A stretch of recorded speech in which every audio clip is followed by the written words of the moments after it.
Before Judge Burt Griffin ever sat on the bench as one of the area's greatest advocates for people with intellectual disabilities, previously described as the mentally retarded, in 1963, as a young attorney, he received a life-changing phone call that would cement how he ruled on that bench. And they were looking for 6 younger lawyers and 6 older lawyers, all of whom came from different parts of the country.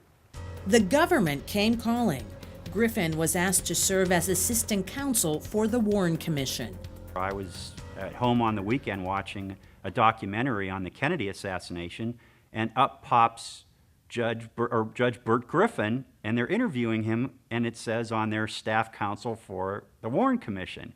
And I'm fascinated watching the TV screen that I did not realize that the person who had been so friendly to me and that was such an expert in this field and running this committee I was sitting on was a part of the Warren Commission that, of course, is so close to U.S. history and Secret Service history.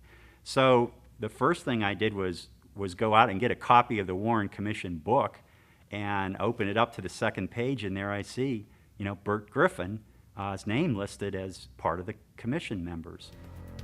A report investigating the assassination of President John F. Kennedy.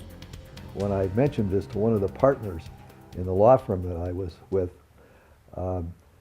he said to me, well, Bert, he said, you ought to think seriously about this. He said, these government jobs aren't all they're cracked up to be.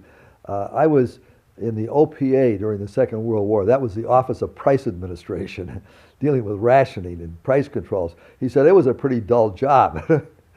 Well, I couldn't quite figure out how investigating the assassination of President Kennedy was going to be a dull job, so I didn't take his advice.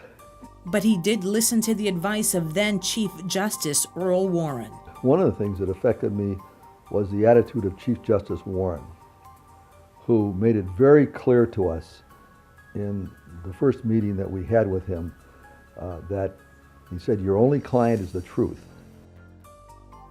And from that day forward, he searched for the truth, especially the truth for the intellectually disabled. He recognized that these people were being placed because of offenses in inappropriate settings. Back then, the mentally ill were being placed with those diagnosed with mental retardation and vice versa. Both groups oftentimes sharing cells with hardened criminals. Dr. Robert Schweid, along with several others, worked side by side with Griffin since 1979, and he says programs were put in place to fix the problems.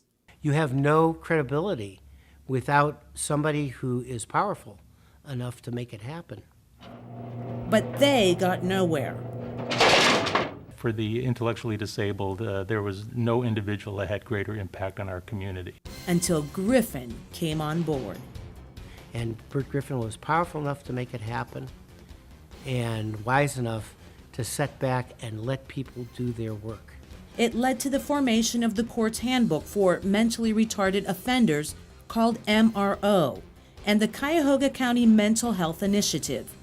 Everyone was invited to participate, including the United States Secret Service. When you looked around the room, he ended up with someone from the Board of Mental Health. He ended up with judges from all around town. And he really was open to finding out what is it that the community needs, not just what does Common Pleas Court want to see happen. And he would convince attorneys in Common Pleas Court to pay attention and look for signs of the intellectually disabled. He was very respectful of the challenge, that he asked the right questions, and in asking the right questions, he was able to implement a system that was responsive to not only the individual in front of him, but many people that had a similar situation. Longtime childhood friend Don Friedheim. Bert, as I remember, was always friendly, always listening to your problems or your interests, and always someone who you felt very comfortable in talking with. He knew his friend was destined to be an advocate. Griffin's always been a devoted family man and devoted to justice for those with intellectual and developmental disabilities. He always had, and all of his friends and acquaintances will know, that he's a man of tremendous energy. So he had to do something. And I think he got the values from his family, and probably from the community, to do something for others. So it always extended to others, and he went wherever the need was. Changes have taken place in the courts regarding the intellectually disabled, changes that continue in our society.